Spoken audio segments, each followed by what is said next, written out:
Committee will come to order. Members of the chair thanks our Sergeant at Arms for the great work that they always do. Chair is informed we have some pages with us today. If you will stand when your name is called. Kaya Banks, Speaker Moore. Kiana Barrett, also with Speaker Moore. Mariah Urena with Speaker Moore. And Kenyaya Walker, Speaker Moore as well. Thank you all for being with us today.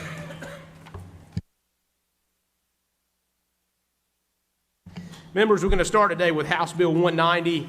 Representative Potts, there's a PCS to House Bill 190, and Representative Brendan Jones moves that the PCS be before the committee without objection. The PCS is before the committee. Representative Potts, the gentleman is recognized. Thank you, Mr. Chair, and thank you for the opportunity to present before this. This is the annual DHHS reg reform. We eliminated over 50 entries in it, and this is my 5th PCS, so hopefully I've got it right, Representative Dahl. It makes specific changes. I ask for your support on this bill. Members, Representative White has made a motion. Is there any discussion or debate on House Bill 190? Seeing none, Representative White moves for a favorable report to the PCS to House Bill 190, unfavorable to the original bill. All those in favor will say aye. Aye. All those opposed, no. The ayes have it, and the bill receives a favorable report. Thank you, sir.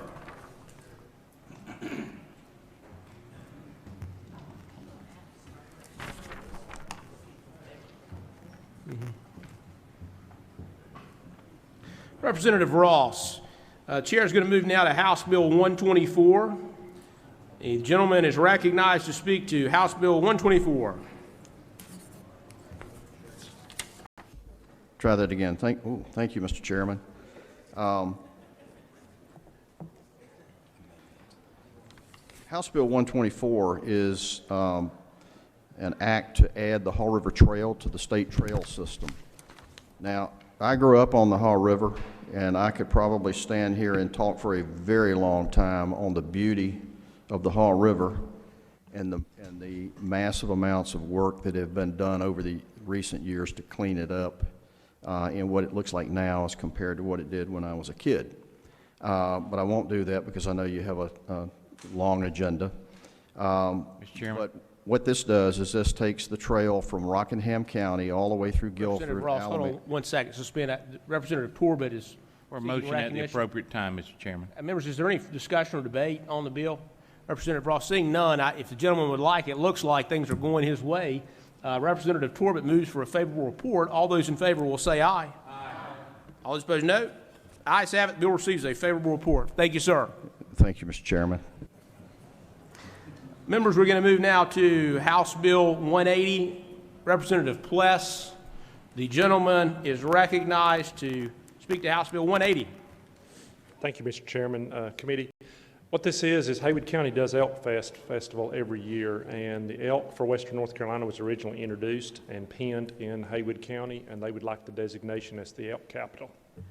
The chair has several motions, members, but is there any discussion or debate on the bill? Seeing none, half of the committee, including but not limited to Representative Cunningham, Representative Dixon, Representative Jones, and anyone else who would like to be named, moves for a favorable report to House Bill 180. All those in favor will say aye. Aye. All those opposed, no. The ayes have it. The bill receives a favorable report. Thank you, sir. Members, the chair is going to remove from today's calendar House Bill 17, elect the State Board of Ed, SPI, as State Board of Ed chair.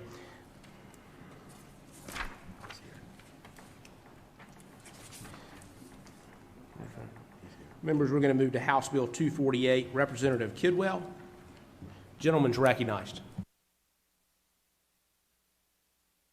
Thank you, Mr. Chairman. This is a very straightforward bill that makes this the official flag of the state of North Carolina, representing 9/11.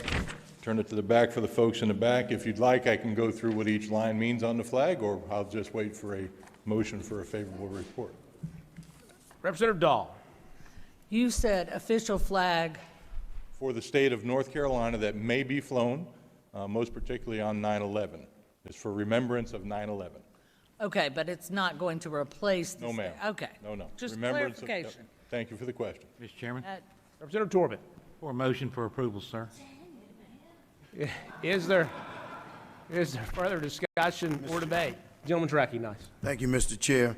Representative Torbert, I did not know about this flag until, Representative Kidwell, I did not know about this flag until I just looked it up right there.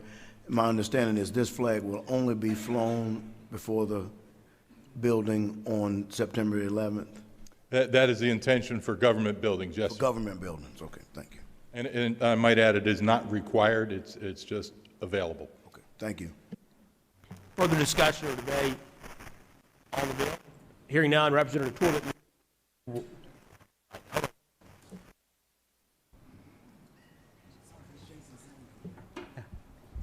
Yeah. Having technical issues, Representative saying the gentleman's recognized to fix them at any moment if he would like to. Okay, members, we'll try again. Representative Torbett moves for a favorable report to House Bill 248. All those in favor will say aye. All those opposed, no. The ayes have it. The bill receives a favorable report. Thank you, Sir. Mr. Chairman and committee. Representative Clampett.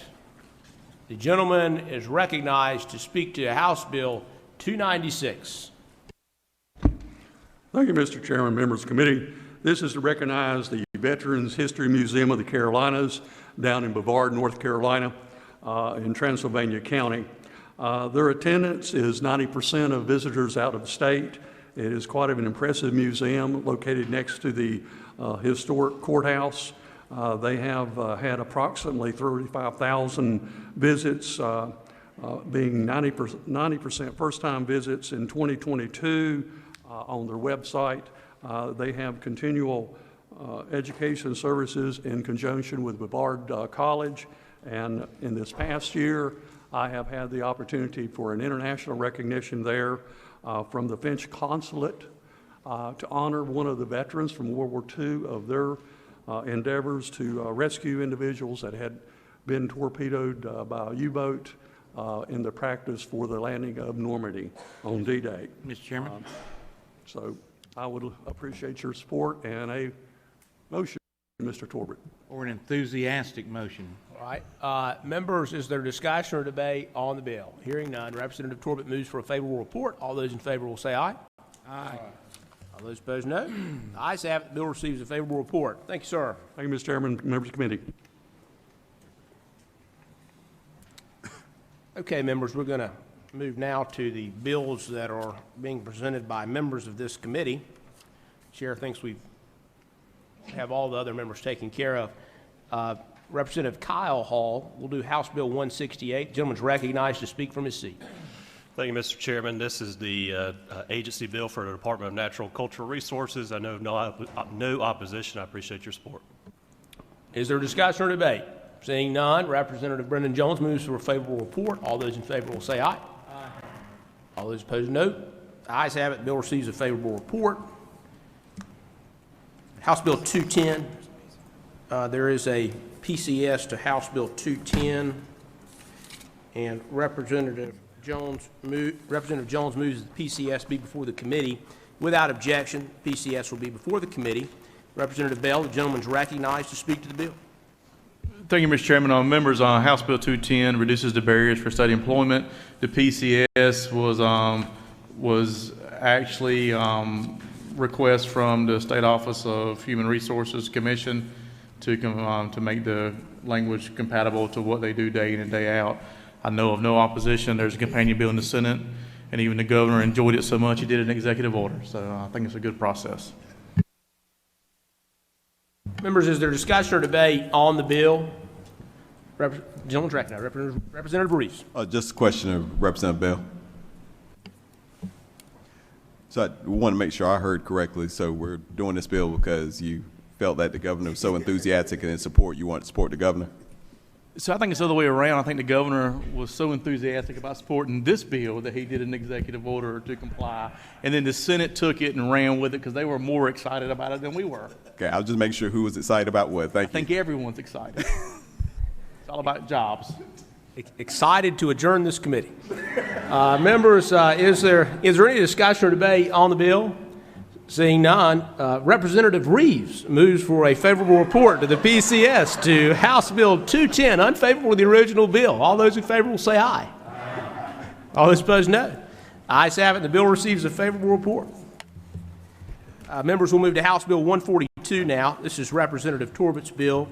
There is an amendment to the bill. Does the gentleman want to take up the amendment first or speak to the bill? The amendment, Mr. Chair. Okay. Representative Torbett's recognized to send forth the amendment ABE-19 version 1. The gentleman's recognized to speak to the amendment. Thank you very much. Pretty much a technical add-on. The State Board of Education has authority to adopt temporary rules to implement the requirements of this section, address disciplinary actions against professional educator licenses, and the modification of 16 NCAC 06C, Standards for Professional Conduct. The State Board shall adopt permanent rules no later than July 1, 2024. It just puts some different, or just puts a directional purpose in the language. Hope my colleagues can support. Members, is there discussion or debate on the amendment? Seeing none, Representative Torbett moves for adoption of the amendment. All those in favor will say aye. Aye. All those opposed, no. Ayes have it, and the amendment's adopted. We're back on the bill. Representative Torbett, the gentleman's recognized. Thank you, Mr. Chairman, members of the committee. Protect Our Students Act actually originated as an agency bill from the state superintendent after she recognized some gaps in the licensure revocation process in North Carolina.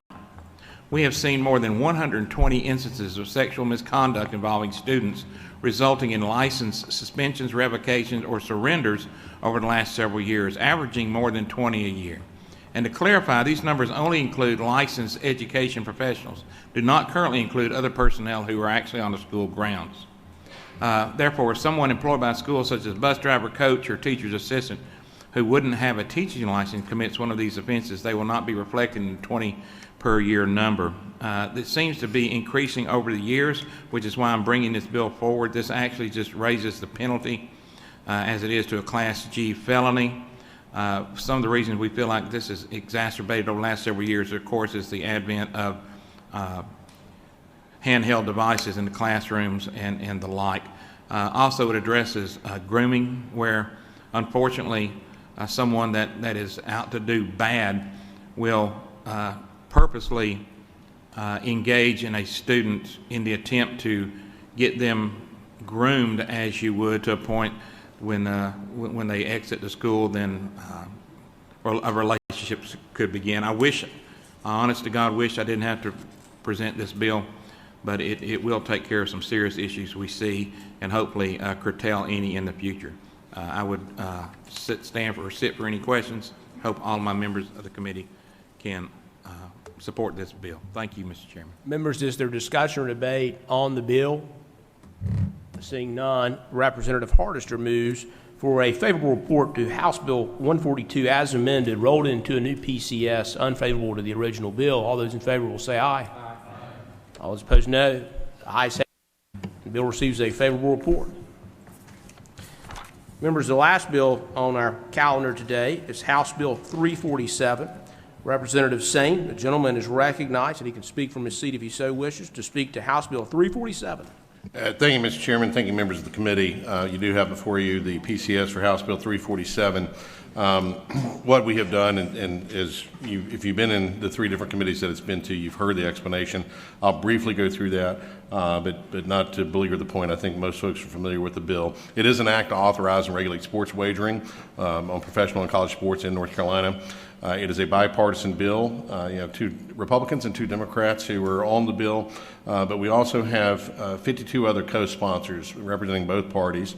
We have been very intentional in this process and have tried to incorporate a lot of the feedback that we've received from members. Representative Joe John had spoke to me just last week on the floor, bringing something forward about not permitting college athletes in or around a facility 8 hours prior. We incorporated that into this PCS as well, as are many other incorporations into the bill. Just ask for a favorable, and that we get this to the floor for the debate.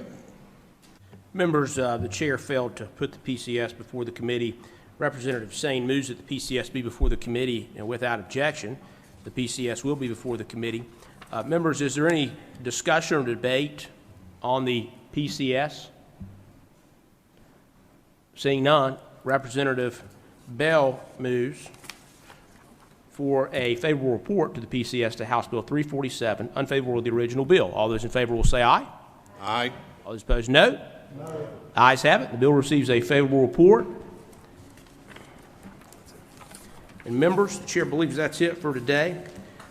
Members will watch their email inbox, likely to be a Rules Committee meeting at some point tomorrow, and there being, tomorrow.